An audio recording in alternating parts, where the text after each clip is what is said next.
Good afternoon, and welcome to this webinar for the changes to building control procedures from the 1st of October 2023. My name is Fiona Green, Principal Technical Specialist, and I'm joined by three panellists. We have Steve Evans, Head of Technical Operations, Jermaine Medina, Technical Operations Manager, and also Richard Hewitt, Principal Technical Specialist. If you have any questions as we go through, please do pop them in the Q&A box. The presentation part of this webinar will last about 20 minutes, which will leave plenty of time at the end for questions. So let's begin. On the 1st of October, legislation comes into force which will change building control procedures. This webinar will focus on how this will impact NHBC customers, what the changes are, and how we will support you to meet these new requirements. So firstly, I'm going to set the scene. I'll talk you through all the legislation which is changing, and then we'll dive into the details of what is specifically changing from the 1st of October, those things which will impact our building control service. We'll also need to discuss the new duty holder responsibilities and what you will need to do.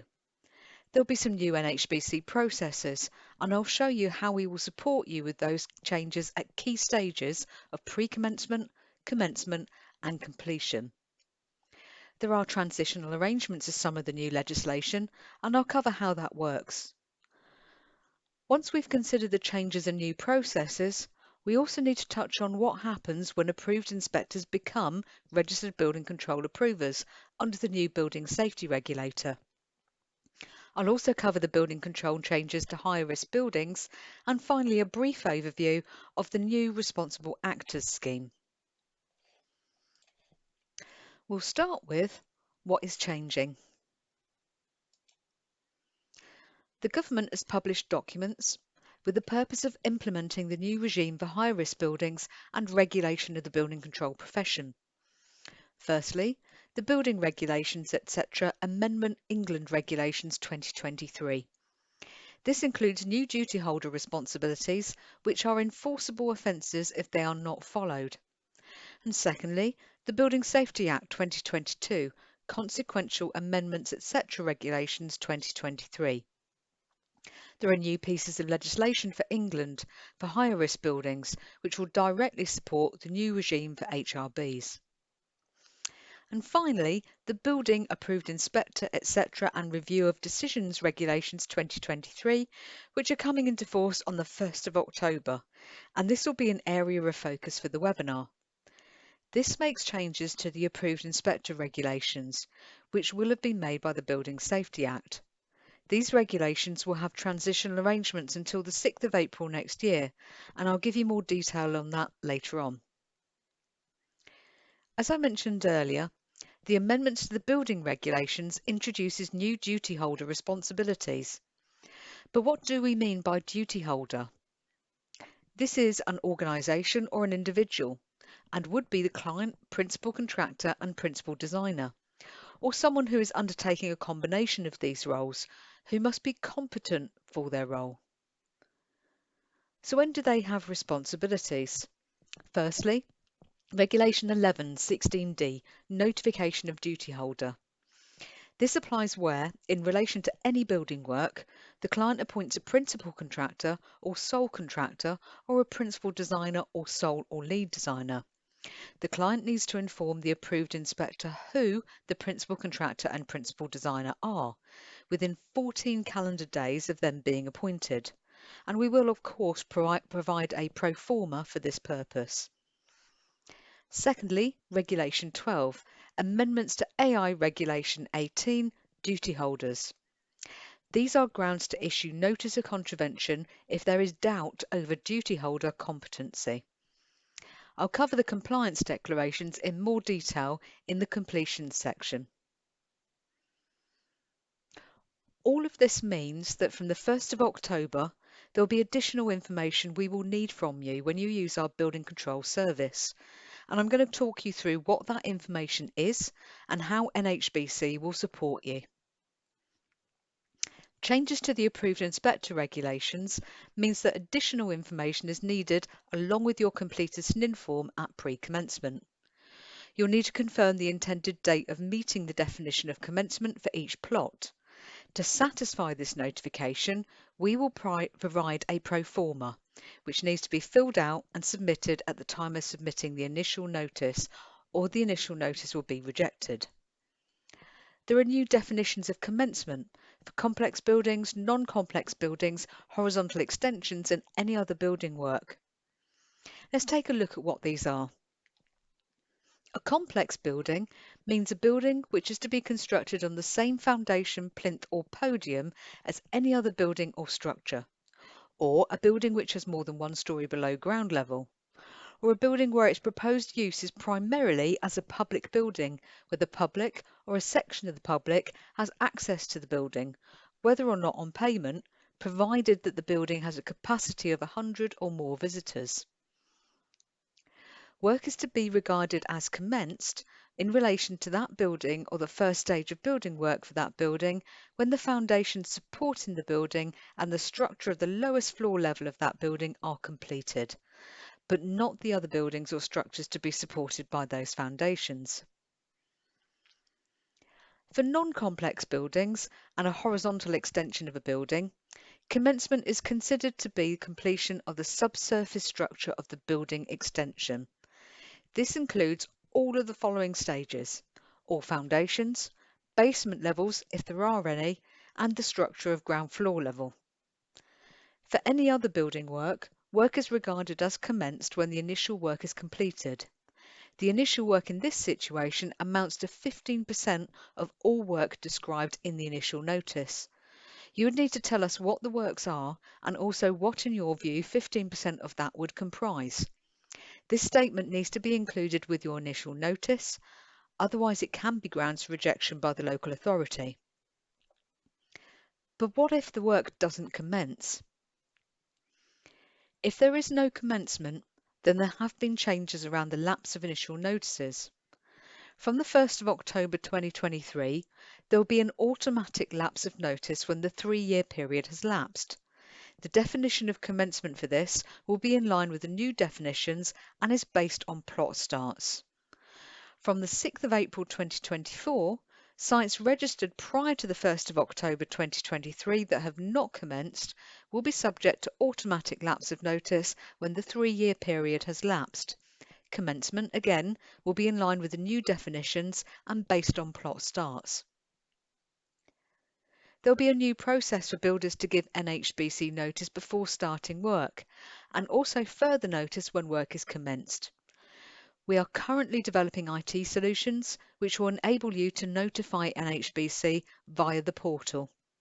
Whilst the portal is being developed, we will make a pro forma available, like the one shown here on the right. You'll need to complete it for your site and maintain it as a live document, adding new plot notifications. You should email this pro forma to your surveyor with each new notification. Under Regulation 11.16b, the person carrying out the work will need to notify us before starting work and when work is commenced in line with the new definition of commencement. At least 2 days before the day on which building work starts, you will need to provide notice of date when work is due to commence. Not more than 5 days after the date on which the work is considered commenced, you will need to notify your building control body. But what if the building control body does not agree with you that work is commenced? In this instance, we will serve a rejection notice within 4 weeks of the date of notice, outlining the reasons for rejection. If the 4-week period expires without a rejection notice being given, work is regarded as commenced. If you accept a rejection notice, you may not give a further notice unless the reasons outlined for the rejection are satisfied. Once they are, work is deemed commenced. If the reasons for rejection are not accepted, then there is an appeals process. A person could appeal to reject a notice to the first tier tribunal. This needs to be done within 21 days on which the rejection notice was given. This tribunal may allow the appeal due to the decision being based on an error of fact, or if it was wrong in law, or unreasonable, or if the decision was made without following procedures within the Act or regulations. At completion, there are 2 regulation changes. Firstly, Regulation 11.16e. Where building work described in initial notice completed, the client must give the approved inspector a compliance declaration, and that will include full contact details of the client, the principal contractor and the principal designer, a statement that the building work is complete signed by the client, confirming that to the best of the client's knowledge, the work complies with all applicable requirements of the building regulations, and also a signed statement given by each principal contractor and principal designer, which includes all of their contact details and the dates of their appointment, and confirmation, in the case of a principal contractor or principal designer, that they have fulfilled their duties as that role. Secondly, within Regulation 13, there have been amendments in relation to fire safety information. There is a new insert into the final certificate, verifying that fire safety information has been given to the responsible person, as required by Regulation 38. So what is the new process for builders to give NHBC notice of completion and competence? We will set a new surveying condition, and a standard pro forma is being created to request the required information. So let me give you a quick recap of the new processes that we will be putting into place. At pre-commencement, you'll need to complete an additional pro forma stating the proposed date of meeting the definition of commencement for each plot, and submit the pro forma with your SNIN. If there is no commencement within 3 years, then the initial notice automatically lapses, and this will be plot-based using the new definition of commencement. For commencement, you will need to provide an additional pro forma notifying us the date when work is intended to commence, at least 2 days before, the date when work has commenced, not more than 5 days after, and finally at completion, you will need to complete the pro forma declaration of completion and competence. As I mentioned earlier, there are transitional arrangements. Regulations 8, 11, 12, 13 and 16 in the Building Approved Inspectors etc. and Review of Decisions Regulations 2023 do not apply for initial notices accepted before the 1st of October if work on site commences before the 6th of April 2024. These regulations will apply for all initial notices accepted after the 1st of October. What happens when approved inspectors become registered building control approvers in April next year? And it's important to emphasise here that NHBC does intend to become an RBCA, and we will be applying at the earliest possible opportunity. So what does this transition mean for non-higher risk buildings? If an initial notice is submitted before the 6th of April 2024 and the approved inspector has become a registered building control approver, then the initial notice given by the AI is treated as if given by the RBCA, subject to the initial notice being in scope of the registration of the RBCA. All new initial notices will need to be submitted to an RBCA or local authority building control from the 6th of April 2024. If the approved inspector is not an RBCA, then any building work described in the initial notice that is not given a final certificate before the 1st of October 2024 will be cancelled as part of cancelling the initial notice. What about higher risk buildings? Just a quick reminder, high risk buildings or HRBs are those which are 7 stories or 18 metres high that either include at least 2 residential units or are a hospital or a care home. So what does the process look like for a higher risk building which is to remain with the current building control body? An initial notice or full plans will need to have been deposited with the local authority and not rejected by the 1st of October. If that has been done, then work would need to be sufficiently progressed by the 6th of April 2024, and the approved inspector would need to be registered as an RBCA. Sufficiently progressed is defined as when the pouring of concrete for the permanent placement of the trench, pad or raft foundations, or the permanent placement of piling for that building has started. If the initial notice is in place and work has sufficiently progressed, then the project can remain with the local authority or RBCA and will continue through the current regulatory framework, which means that gateways 2 and 3 will not apply. If the job remains with the local authority or RBCA, then Part 4 in-occupation requirements will apply, including golden thread and storing building information, and these should be formed now. If an initial notice or full plans has not been deposited with the local authority by the 1st of October or has been rejected, then the work will be subject to the higher risk regime and overseen by the regulator. If it is deemed that work has not sufficiently progressed by the 6th of April 2024, or the approved inspector is not registered as an RBCA, then the building work will transfer to the regulator. The requirements from this point will differ, depending on whether the building work was previously overseen by the local authority or approved inspector.